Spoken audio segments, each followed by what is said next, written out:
baita zuen etxeetan pantailaren beziteagatik. Kultura, euskal kultura batzen gaitu aurten ere hala izango da.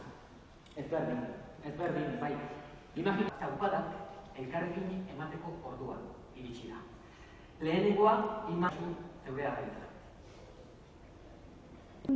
Honetan, kultura ezi bakar egoteko paradarik ez dugu izango. Erakundetako ordezkariak, Gerediagako lagunok, jaun Andreok, arratsalde on guztioi. Euskaraz idaztean privilegiatua sentitzen naiz komunitate baten kide izateagatik. Literatura delako komunitate baten arduretan eta bizitza komunitarioan parte hartzeko modu bat. Joseba Sarrionaindiaren hitzak dira. Durangoko azokarako iritsi berri den Gauzak direna balira liburuaren aurkezpenean, egileari berari entzun dizkiogunak aste honetan bertan. Utzidazue hitzok neure egiten eta berak eskainitako moldearen bitartez zerbait gehiago eranzten. Euskaraz irakurtzean privilegiatua sentitzen naiz komunitate baten kide izateagatik.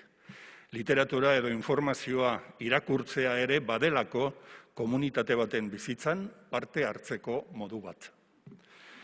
Euskal musikaz gozatzean, telebista saioak edo pelikulak euskaraz ikustean, albiste eta iritziak irakurtzerakoan, irratia euskaraz entzutean, eta YouTubeen, Facebooken, Twitterren edo Instagramen euskaraz komunikatzen naizenean, privilegiatua sentitzen naiz. Hizkuntzaren inguruan eraiki dugun komunitateko kide sentitzen naizelako.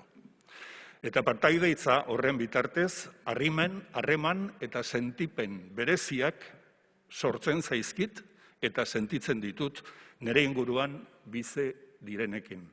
Eta pozik sentitzen naiz. Gaur, Durangoko azoka honen hasieran esan nahi nuke gainera, euskaraz idatzitako liburu eta irakurgaiak erosten ditudanean ere ongi sentitzen naizela. Komunitate baten arduretan eta bizitza komunitarioan partaide. Durangoko azoka da komunitate honen arnaz guneetako bat. Komunitateak sortua eta komunitateak sostengatua.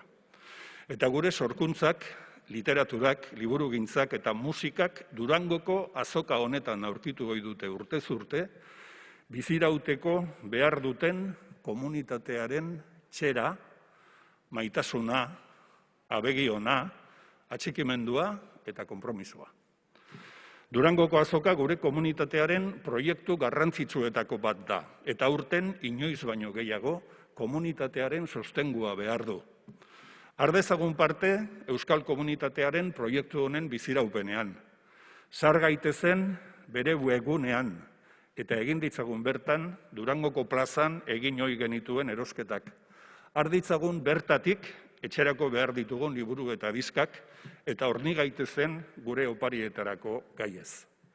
Aurten, inoiz baino gehiago, kultura oparitzea tokatzen da. Eta Durangoko azoka da, erosketa hauetarako gure komunitateak duen gune nagusi eta preziatuena. Eskerrik asko.